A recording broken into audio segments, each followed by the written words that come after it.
Have you ever felt stuck? Like there's this one habit you really desperately want to break, but something just keeps pulling you back in. And it's draining your energy, it's just killing your motivation for everything else. Well, today, we're going to dive deep into exactly why that happens. And more importantly, we're going to lay out a clear, actionable plan to help you finally break free. Yeah, this feeling right here, this exact thought, it is so incredibly common. It's a silent battle that so many people are fighting every single day. So if this hits home for you, just know you are definitely not alone. And the best part? This is a solvable problem. Okay, first things first, you've got to get this into your head. This isn't about you being weak or broken or hopeless.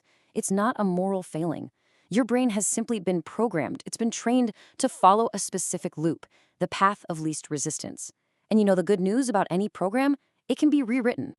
All right, so if we're going to rewrite this program, we first have to understand how it works, right? We need to look under the hood.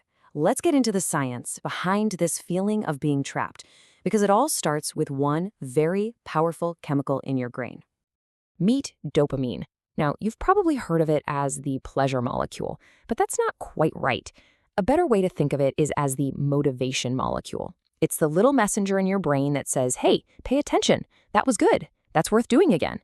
So the real issue isn't the habit itself, it's how that habit hijacks this dopamine system. So think about it like this. Every day, your brain faces two choices to get that dopamine hit. You've got the hard path, earning it through effort, like crushing a workout or finishing a big project. And then, you've got the easy path, a massive, instant hit from things that require almost no effort at all. When we constantly choose that easy path, we're literally training our brain to devalue hard work. I mean, why would you ever climb a mountain when you can get a similar feeling of reward just by pressing a button?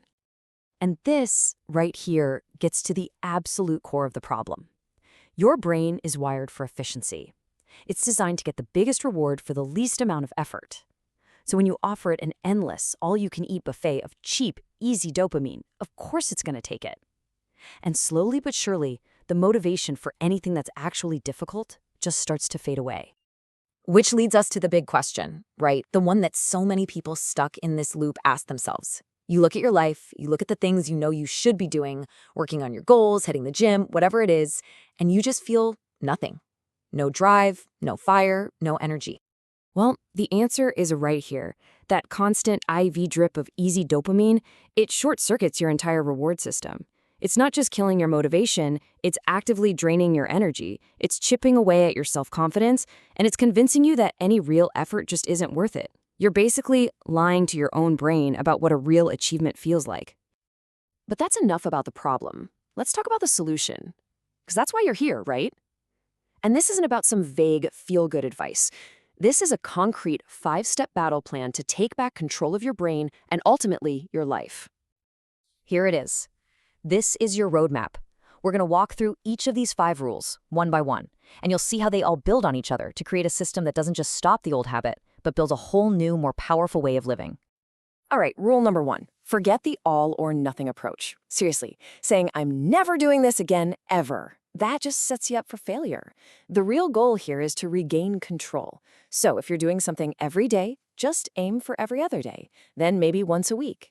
Every small victory, every little win retrains your brain and builds the confidence you need to keep pushing forward. Okay, rule 2 is huge. Eliminate your triggers. Your environment pretty much dictates your behavior. And for most of us, the biggest trigger is this thing right here, our phone.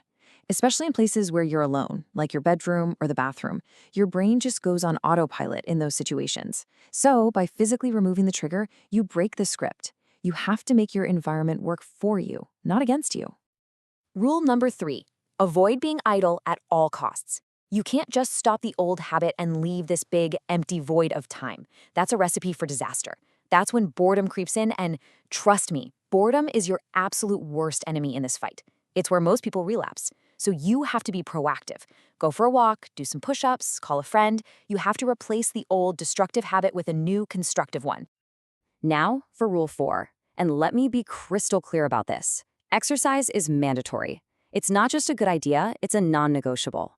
See, physical exertion gives you a sustainable dopamine release that your brain learns to crave, unlike the cheap spike and crash you get from instant gratification.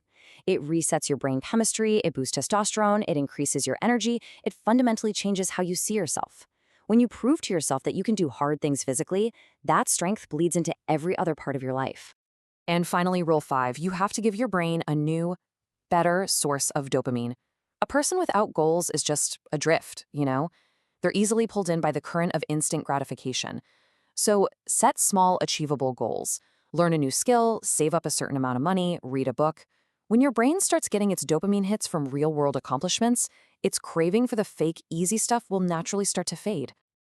You see, following these steps, this isn't just about stopping a bad habit. This is about building the foundation for a completely different kind of life. This is about forging real, internal power. And look, on this journey, you have to understand something. You'll probably have moments of weakness. You might slip up. That does not make you a failure. It just makes you human. The real test isn't whether you fall down, it's how quickly you get back up. If you fall and you say, okay, that was a mistake, I'm back on the path now, you win. This is not an overnight transformation. You're not going to wake up a superhero tomorrow. It is a process.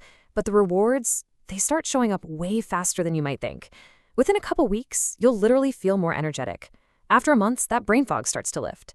And by month 3, you'll start to feel this deep sense of self-respect that, honestly, you might not have felt in years. Ultimately, this is what you're fighting for. It's not just about stopping something negative. It's about gaining all of these incredible positives.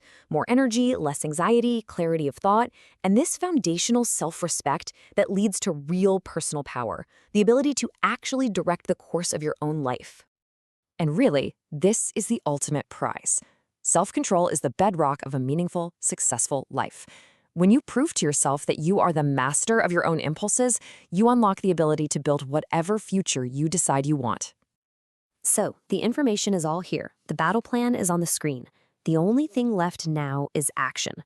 The person you want to become, they're waiting for you to make a decision today. The question isn't whether or not you can change.